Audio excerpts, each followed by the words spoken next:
Que o Brasil é um país cheio de desafios para as empresas, especialmente para os fabricantes de carros, isso nós já sabemos. O grande problema é que a instabilidade econômica está levando muitas montadoras à falência no mercado nacional e mesmo as marcas tradicionais estão sofrendo com os problemas atuais. Neste documentário, vamos mostrar como a indústria automobilística brasileira está enfrentando uma crise sem precedentes e quais são as possíveis consequências para o futuro do setor. As vendas de carros novos vêm caindo mês após mês, chegando a uma queda de 13% em agosto, segundo a Fenabrave. A produção também foi afetada, com várias fábricas paralisando suas atividades por falta de espaço para estocar os veículos que não saem das concessionárias. A Volkswagen, por exemplo, divulgou uma foto impressionante do seu armazém lotado de carros encalhados, mas ela não foi a única. Várias outras montadoras resolveram suspender sua produção no país. Mas por que o Brasil se tornou um mercado tão difícil para as montadoras?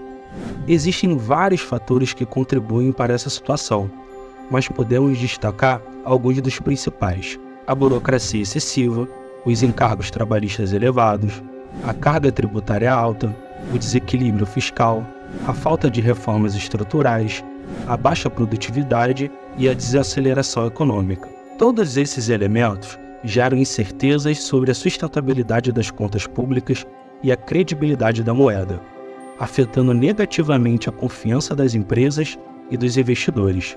Além disso, o preço dos carros atingiu um patamar tão alto que muitos consumidores simplesmente não têm condições de comprar um carro zero. A taxa de juros também é um obstáculo, pois torna o crédito mais caro e limita o consumo de bens de maior valor agregado. Diante desse cenário, qual é o futuro da indústria automobilística brasileira? Será que ela vai conseguir se recuperar ou de fato vai entrar em colapso? Quais são as alternativas para as montadoras que querem continuar operando no país? E quais são as consequências para os trabalhadores e para a sociedade? Essas são algumas das perguntas que vamos tentar responder neste documentário, mostrando os bastidores dessa crise que afeta um dos setores mais importantes da economia brasileira. Mas antes de começar, se você gosta desse tipo de conteúdo, deixa seu like. Se não for inscrito, se inscreva para nos motivar a continuar trazendo mais conteúdos intrigantes para vocês. E para você que não quer virar alvo dessa estagnação econômica, te apresento o Metadólar, o curso que eu recomendo para você começar a faturar em dólar e ganhar 5 vezes mais do que ganha hoje. Vou deixar o link na descrição e também fixado nos comentários. Agora, vamos para o conteúdo. A crise automobilística no Brasil em 2023 é marcada por dois fatores principais: a falta de componentes eletrônicos, especialmente semicondutores, e a queda da demanda interna por veículos, devido ao agravamento da pandemia de Covid-19 e, posteriormente, por conta da guerra na Ucrânia. Esses fatores levaram à paralisação total ou parcial de 13 das 23 montadoras de automóveis do país, que somam 29 fábricas paradas, de um total de 58. Estima-se que até 300 mil veículos podem deixar de ser produzidos esse ano, e que entre 60% e 70% dos cerca de 105 mil empregados diretos do setor estão em casa nesse momento. A crise do setor automotivo também tem impactos econômicos e comerciais. A produção acumulada no primeiro trimestre de 2023 foi de 536 mil autoveículos, 8% a mais que no início do ano passado, mas ainda cerca de 50 mil unidades abaixo dos níveis pré-pandemia. As vendas acumuladas no mesmo período foram de 472 mil unidades, crescimento de 16,3% sobre o mesmo período do ano passado, mas ainda insuficiente.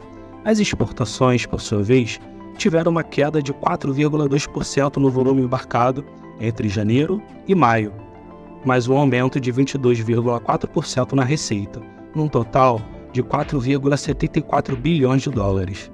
Neste ano, 4 grandes montadoras decidiram suspender temporariamente a produção em suas fábricas brasileiras, sendo elas General Motors, Hyundai e Volkswagen. Essas empresas alegaram que precisavam ajustar o ritmo de produção à demanda reprimida nos mercados interno e externo, evitando o acúmulo de estoque.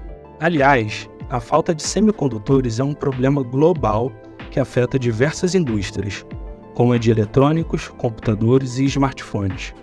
A demanda por esses componentes aumentou durante a pandemia, enquanto a oferta diminuiu por causa de interrupções da cadeia de suprimentos e conflitos geopolíticos.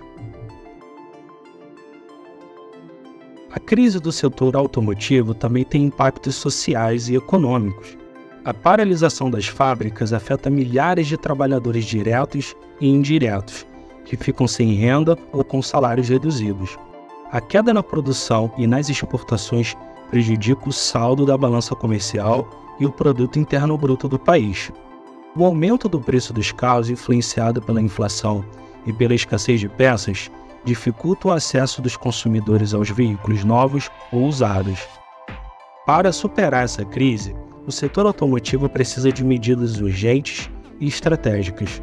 Entre elas, estão a diversificação das fontes de fornecimento de componentes, a melhoria da infraestrutura logística, a redução da carga tributária, a ampliação dos acordos comerciais com outros países e a inovação tecnológica. O futuro da indústria automobilística brasileira é incerto, mas não necessariamente sombrio. Apesar das dificuldades enfrentadas pelo setor, há também oportunidades e desafios que podem estimular a inovação e a competitividade. Afinal, é na crise em que surgem as oportunidades para inovar. Existe uma possibilidade de a indústria automobilística brasileira não entrar num colapso total, mas vai passar por uma profunda transformação.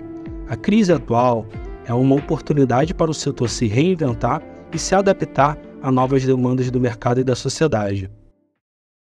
As montadoras que querem continuar operando no país devem buscar novos modelos de negócio que atendam às preferências dos consumidores e às tendências globais. Uma das alternativas é a mobilidade compartilhada, que consiste em oferecer serviços de transporte sob demanda, como o Uber e o Lyft. Outra alternativa é a personalização dos veículos, que permite aos consumidores escolher os recursos e a configuração de acordo com suas necessidades e gostos. Essas alternativas podem ajudar a gerar novas fontes de receita e fidelizar os clientes. As consequências para os trabalhadores e para a sociedade dependem da forma como a indústria automobilística brasileira vai se reestruturar. Por um lado, há o risco de perda de empregos diretos e indiretos, caso os montadores decidam fechar ou reduzir suas fábricas no país. Por outro lado, há a possibilidade de criação de novos empregos ligados à inovação tecnológica, à manutenção dos veículos e aos serviços de mobilidade compartilhada. O Brasil tem potencial para se tornar um dos líderes mundiais no setor automotivo, mas precisa enfrentar os desafios impostos pela crise atual. A recuperação do setor depende da colaboração entre governo, empresas, trabalhadores e consumidores, que devem buscar soluções conjuntas para garantir o desenvolvimento da indústria nacional e o bem-estar da sociedade. Se você gostou do conteúdo, deixa seu like e, se não for inscrito, se inscreva para ajudar no crescimento do nosso canal. Não se esqueça de ativar o sininho para não perder nenhum conteúdo daqui para frente. Por hoje é só, e até a próxima jornada 360 graus por mais conhecimentos intrigantes.